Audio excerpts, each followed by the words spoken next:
How do you make sure people don't get mad at you for cancelling an event that they've already paid for? Well, the answer is simple. You just don't tell them.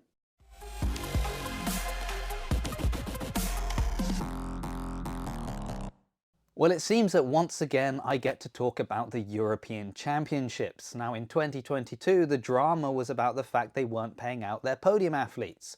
But with a change in leadership, were things going to get better? Well no, they've gotten worse. A lot worse. And this is probably the most important thing I will say in the entire video. If you know someone who thinks that they are competing in London at the finals of the European Championships, you need to let them know that it's not happening. Even though the European Championships themselves haven't actually told anyone. Now, if they haven't announced that it's not happening, why do we know that to be the case?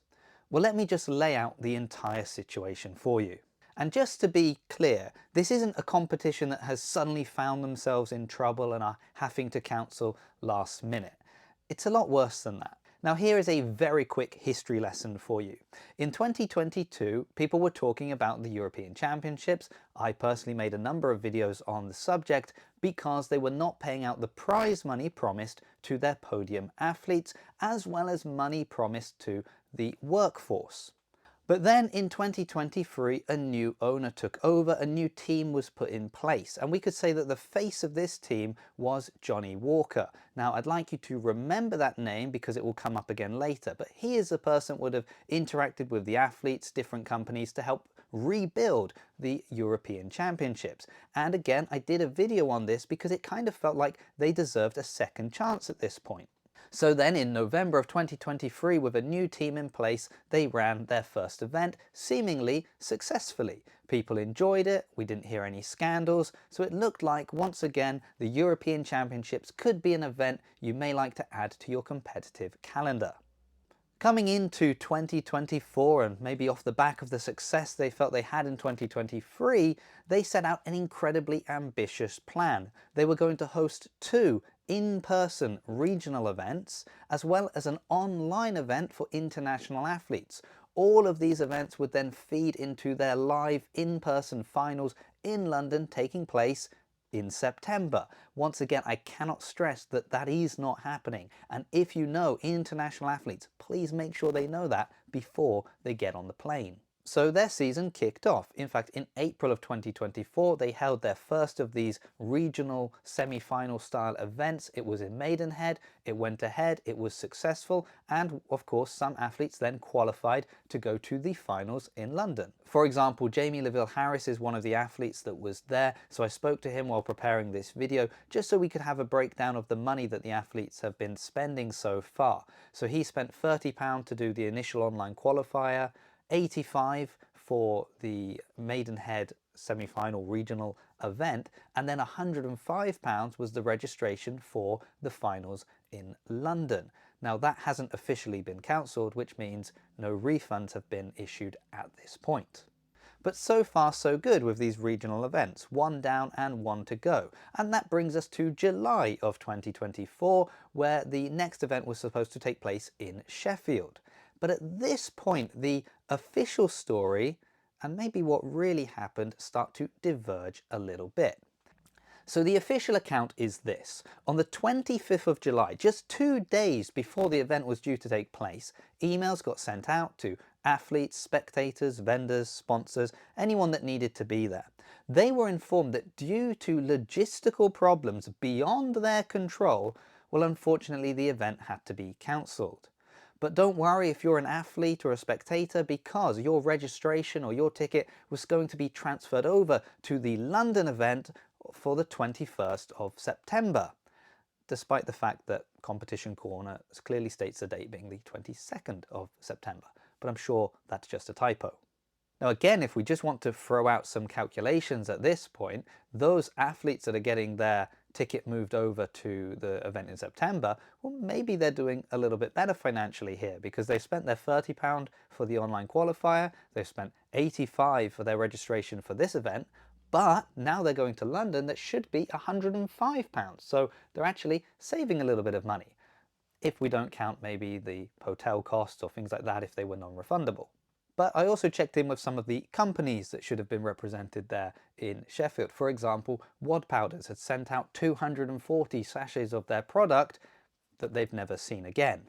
Or Mergs, they were supposed to be there. They paid out £100 for their entry into the venue. They'd also ordered products that were going to be included as prizes for the athletes. They'd bought new banners, they'd bought some equipment, they'd hired a van to get it all there. And of course, all of that was wasted and they're not going to see any return on that investment.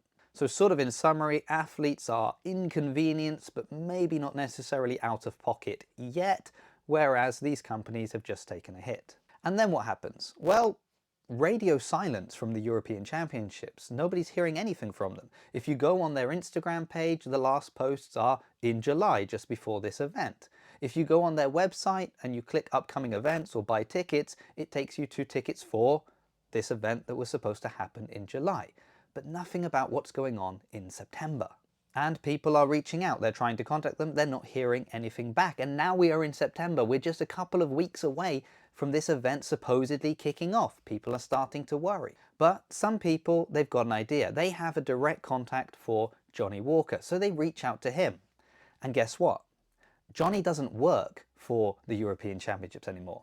In fact, he hasn't worked with them since July, and he is pretty sure that nothing is happening in September. So at this point, Johnny could just walk away, wash his hands of all of this. After all, he's not involved in the competition anymore, so really it shouldn't affect him in any way. But to his credit, he doesn't do that. What he does do is go into a Facebook group for UK CrossFit competitions and leave a detailed message explaining what is going on. And I'll just read a little bit of that to you now, maybe the most pertinent points. He says, as some of you might know, I was originally part of the event team for this competition as an employee to run the event on the day.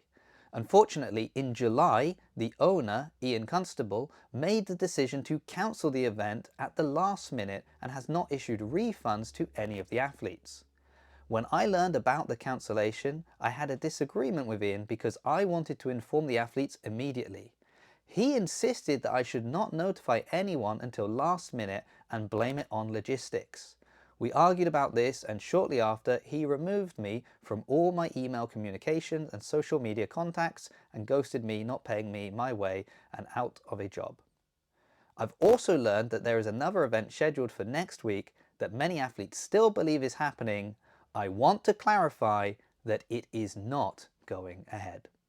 Now, obviously, on the back of this, people have started to do a little bit of digging. For example, they've reached out to the venue and been informed that, yes, the event has been cancelled. But then officially through the European Championships, no one has actually been informed of any of this. None of the athletes or organisations have been refunded in any way. And the biggest problem and concern is that maybe some athletes still believe this is happening, particularly those international athletes. They've paid registration fees, maybe they've booked flights, hotels or accommodation. Now, some of that money already is potentially lost forever if it's a hotel or a flight that's not going to get refunded. But some of that money is sitting in the pockets of the European Championships.